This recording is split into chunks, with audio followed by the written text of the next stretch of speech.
Hey guys, and welcome back to another semi-formal video essay. Now this one has been long promised and long awaited, so here it is today. Sorry it took me so long to edit, but here it is nonetheless. Favorite fan, you don't need to know, says, quote, "So which tonight is the Armin video dropping? Because it's been about a day now." Abiel de Jesus Garcia says, "Girl, where's the video? You had me excited to hear more things I could agree with, lol."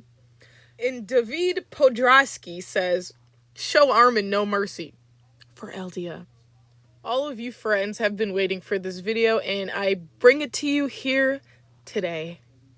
Armin Lannister. What happened to the character of Armin Arlert?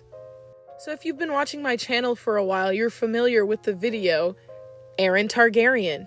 Now, this video is not a sister or a brother to that video in any way, besides the fact that I do compare the characters and the character degradation that happens to both of them, both Tyrion and Armin, in their respective shows.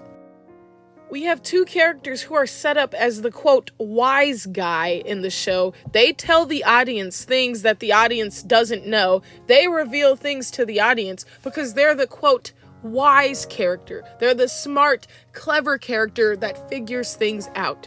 So here's just a look at how they both lose that very important factor to their characters. Chapter 1, Similarities of SNK and GOT. So it's common knowledge at this point that one of Isayama's biggest inspirations was Game of Thrones. And we can see that in the similarities between the walls in both worlds, the way they work, right? They keep the citizens inside safe, and there's a threat outside of those walls trying to breach them. The two stories are also very similar in the fact that they're very character motivated and not so much plot motivated. And by that I mean watching the story of a few people with motivations and goals that we follow as the audience, and that moves the story along. It's the reason why we get season 2 of Attack on Titan. We get more deeper understanding of each character in the show. It's not just fight, bad scene, action, ooh, bad scene again. No, a moment is spared to show how these events are affecting the characters. You know, without season 2, why do we care what happens to, say, Historia, for instance? Why do we care what happens to Ymir? Without season 2, we wouldn't. Why is Aaron's talk with Reiner so impactful, so good? Because we got deep into the character of Aaron, and also equally as deep into the character of Reiner. And piggybacking off of that, to apply it to Game of Thrones, is the reason seasons 1 through 6 happened in Game of Thrones, right? It's the reason why the Red Wedding is so heart-wrenching. It's the reason why Ned's death is so heartbreaking, because the characters who are associated with the characters who die, it hurts. It hurts knowing how it's going to affect them, because we get deep into each character, right? We get deep into the motivations and the aspirations and the goals of each character. And that's what moves the story along. It's not just plot, place, setting. It's emotions. And it's feelings and it's character development as well. You know, it's the reason why we feel so bad for Sansa while she's a hostage in King's Landing, and worse, a hostage at Ramsay's castle. We get into those feelings. We get into her mental turmoil, her mental state. And that, along with, plot, setting, whatever, action, scene, moves the story along, propels the story. So why this all works so well, why we care about each of these characters, and why we can understand their choices, and in some instances predict their choices, is because as a reader or a watcher of Game of Thrones, or Attack on Titan, as you go along reading, your brain makes a character profile of each character. Now, it does this subconsciously, and hold on to this thought, because it's going to come back later. Hold on to the thought of your brain creating a character profile subconsciously as you're reading. Chapter 2, Armin and Tyrion, the smart character. So, Armin is a character who starts the series off as a bullied and battered child. right? He doesn't believe in himself. He finds himself to be weak, and he's characterized himself as the opposite of Aaron. He doesn't have courage like Aaron, right? He isn't strong like Mikasa, but he spends the series realizing that the strength he has is unique to him. He is fucking clever. He thinks quickly. He's persuasive, usually. And part of being smart and clever means that he's manipulative when he's desperate and when the situation calls for it. So now, even after becoming the Colossal Titan, Armin isn't strong. Definitely not as strong as Aaron. Or very courageous, but he is written as being 2 steps ahead of the enemy. Always. Now, on Tyrion Lannister, he's a character who has a tragic backstory, like most in GOT, right? He killed his mom as an infant. That is, she died during childbirth, and his family hated him ever since. Unlike his tall, handsome, heroic brother, Tyrion is an alcoholic dwarf. And in his own words, he's been on trial for that his whole life. Tyrion is a no-good soldier. He's not exceptionally handsome, but he is very fucking clever. He seemingly has always been aware of this, and he confidently brags about it throughout the series. When it comes to war, he's a genius. When it comes to sarcasm, he's even smarter.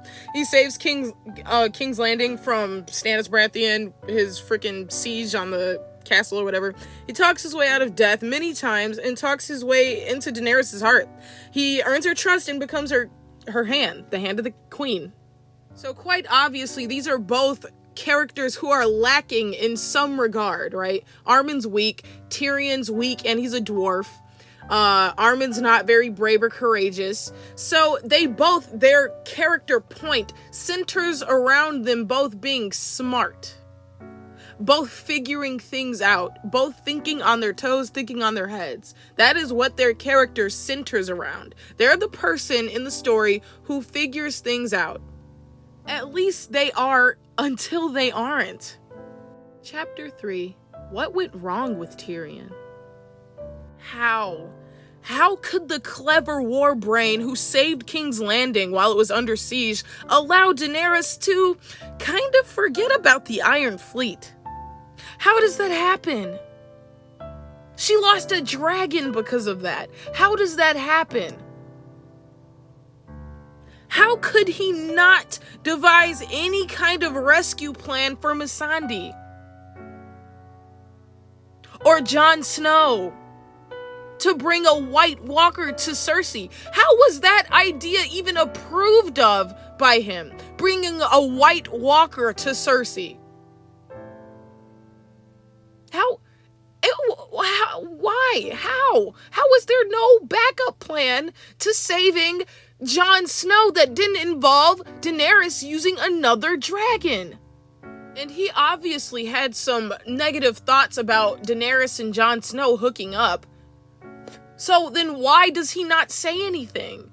Tyrion is written as the smart character. His personality centers around his cleverness, his wittiness, his smartness. Yet even Daenerys calls him out on his stupidity in season 7 and 8. So the question is, why did Tyrion go from wise to worthless? And as a matter of fact, the answer is quite simple. George R.R. Martin stopped writing him. Now, remember the thought I told you to hold on to? Well, as a reader or a watcher of Game of Thrones, you subconsciously build a character profile of Tyrion. And watching him silently slink around while big boy decisions are made by Daenerys and her boyfriend, it's odd. It's either out of character or he didn't actually believe in her as queen and wanted her to lose everything. Which would be a fatal Isayama type retcon, by the way. Moving on. But thankfully there is a dichotomy. Seasons 7 and 8 are not canon to A Song of Ice and Fire. Because they are D&D canon. Practically fan fiction. The story ends where George R.R. Martin stopped writing, and we're waiting for the real canon. We're waiting for the real ending. And we're waiting for the real Tyrion Lannister. So I guess then my final question would be, what the hell happened to Armin? How is it that the character who figured out other Titans are shifters, the guy who figured out Annie was the female Titan by intuition in Marco's gear alone, the guy who figured out Reiner and Bert were Titans, who found Aaron's hidden location in the scout formation, the guy who made brilliant, countless do-or-die, spur-of-the-moment survival decisions that saved so many lives. How is it that this guy is silent the entire final arc of Attack on Titan? Aaron died in front of Armin before, yet he still made a brilliant plan to use the weird Titan to his advantage and get everyone to safety, get everyone more gas, right? He has a high stress tolerance, and it's obvious that he's the type of person who thinks the most clearly under extreme stress. This is why he's so good at spur-of-the-moment decisions, at do-or-die decisions. It's like when Levi chose Armin over Erwin, both men died in that moment. Because what did Armin do after that choice? What service did he do to the plot after that choice? How did he further help humanity after the choice? You see, the final arc of Attack on Titan, Erwin didn't do anything, to help because he died. He was dead. He couldn't. What's Armin's excuse? He was alive. He was there. He was best friends with the final villain. The final enemy. He was his best friend. And remember, he's a character who's always 2 steps ahead of the enemy. Yet he was useless. Yet he was powerless against Eren. Yet he had no plan, no idea. He had nothing. It makes sense that everyone else in the story is scrambling all over the place like a headless chicken. They're just trying to stop Eren at whatever cost. They have little to no inner monologue because they're clueless. They just would like to stop Eren. Armin, on the other hand, is written and characterized as the moral guy who figures things out in a pinch, yet he was silent the entire final arc. And when he did speak, it was only regarding Mikasa. You hurt her feelings, Eren. Stop lying. Stop hurting. Oh, you just wanted the freedom to hurt Mikasa's feelings? People talking about this story, whenever you think about the meetings, you think about Eren's outburst, I will not sacrifice Historia, but what you fail to realize, what you fail to really hone in on and focus on is the fact that Armin is sitting there silent. The brains of the show is sitting at the table discussing possible futures for Paradis, and he is not saying a word. Armin was at the meetings just like Eren. And Eren is talking more than Armin. So he's sitting here, being the brains, being the smart guy who figures things out in a pinch, post-choice, post-Levi's choice. He's sitting there, he's watching Eren's outbursts about Historia. He sees Eren desperate for another way. Eren doesn't want to do the 50-year plan. Later on, everyone's against the rumbling. So Armin, being the smart brainiac character he is, why doesn't he think of another way? Why doesn't he even try?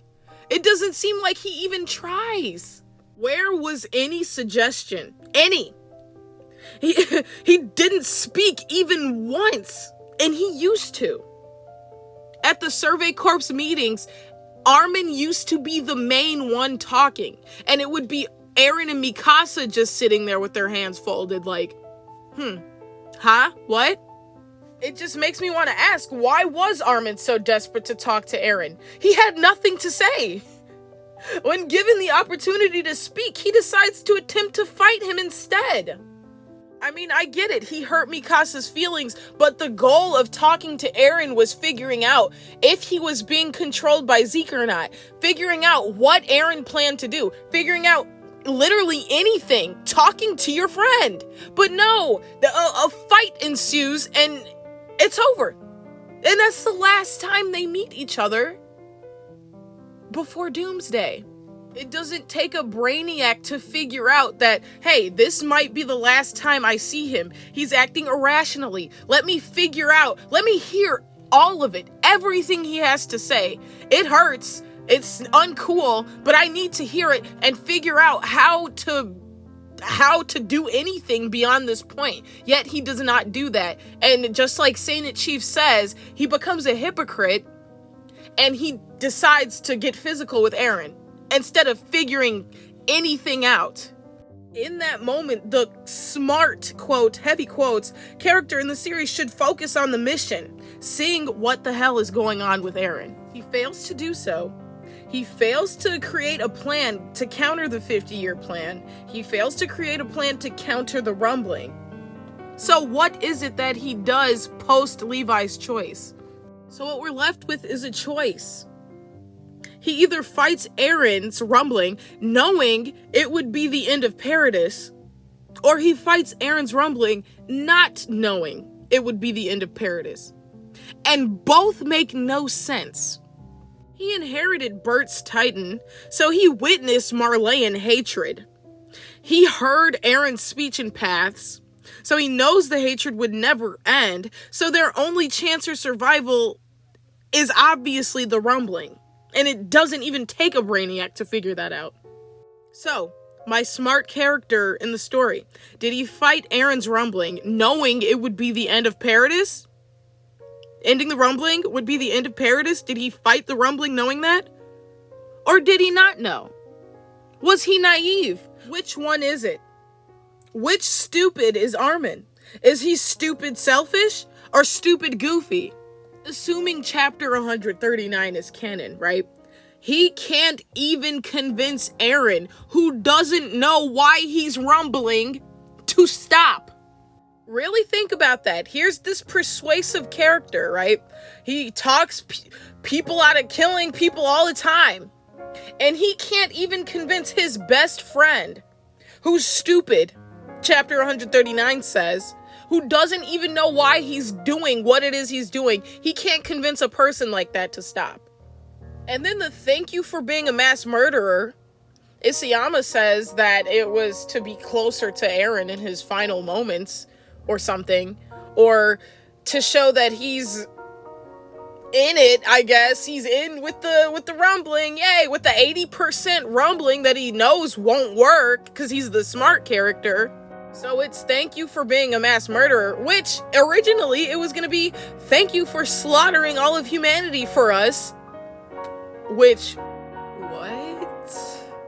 This character is so smart. Immediately after the rumbling, when Marley holds their guns up to the Eldians, he says, hey, if we were Titans, we would transform to protect ourselves even right now. If we were.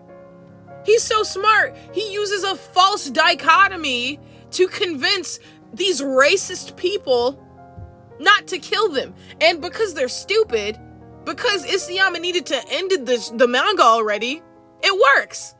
That wasn't smart. That wasn't clever. That didn't take any thought or anything. That was just lame. And it shouldn't have worked. In that moment, Marley should have blown the Eldians' heads off. Just in spite of how poorly executed that was. Hey, if I was a Titan still, I'd be one right now and I'd freaking rip your head off. It's a false dichotomy. Those aren't the only two options. Either I'm not a Titan or I turn into one right now and blow your head off. False dichotomy. A baby could point that out. Chapter 5. What's left? So, unlike with Game of Thrones, we can't really say 139 is fan fiction, yet it still feels and reads that way. It is fan fiction, but it was written by the author, so it can't technically really be fan fiction.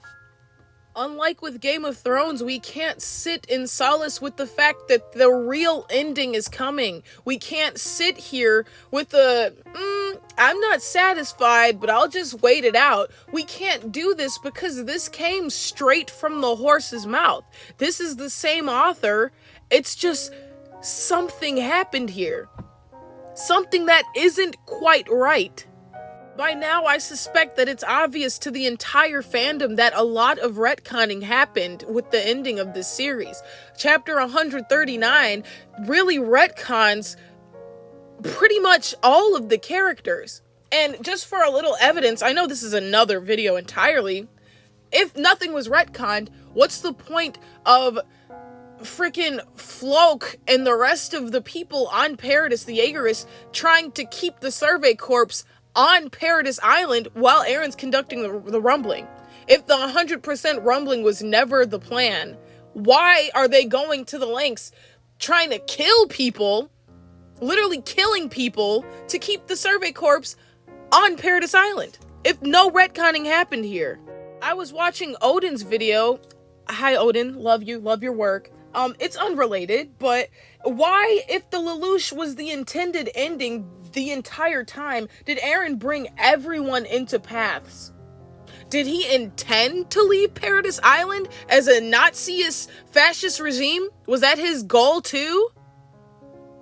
Because if not, I don't understand why he didn't just bring his friends that he was going to make heroes into paths, tell them his little lie spiel. Actually, it makes no sense that he was lying to them in the first place. So I just retract that entire statement. It's obvious that this ending was retconned. It's obvious that a bunch of these characters were retconned. But still, what doesn't remain obvious is why Armin couldn't come up with another plan. What isn't obvious is why Armin remained silent the entire final arc of Attack on Titan. It's still Isayama, right? He's still the one writing this, right? So what happened? Because reading the "Thank you for becoming a mass murderer for us" panel set off more than just a few people in the fandom. It set off a lot of people worldwide. You want to know why? Because the character profile we have for Armin while reading, we've created this while reading, it doesn't align. And that's with the majority of the fandom. The majority. So if you think that's in his character, you are in the minority. Which means there's something wrong there with you. If you don't find it odd or weird or off-putting that he is sidelined, he has no comments regarding the rumbling or anything other than Mikasa's feelings, the last arc of Attack on Titan, then it's you. You're weird. That, or you were watching for a different experience. You weren't watching to experience the story. You were either watching to experience a ship or violence porn. Armin tells Eren in Paths, I don't want you to die. Find another way. The smart character tells Eren, the hot-headed, run right into danger. He tells that character to find another way instead of thinking of one himself. Now, I won't pretend to have all the answers. I won't even pretend to have most of them. Because with the way that this series ends, with chapter 139, if we are to assume it is canon, there are more questions than answers. And so I leave you all tonight with a question. Why did Armin go from wise to worthless?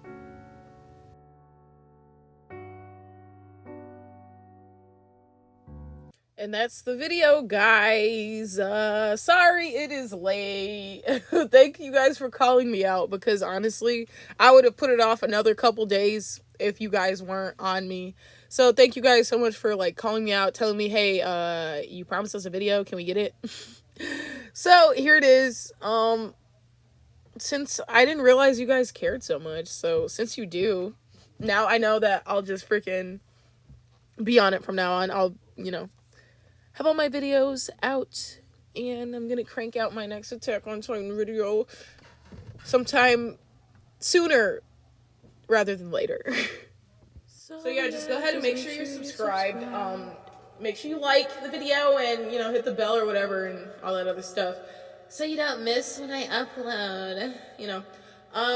Again, I will be at Anime Midwest. Come to my panel. It's called Anime Debate. They changed it. It was the Great Anime Debate, but they changed it to Anime Debate. And yeah.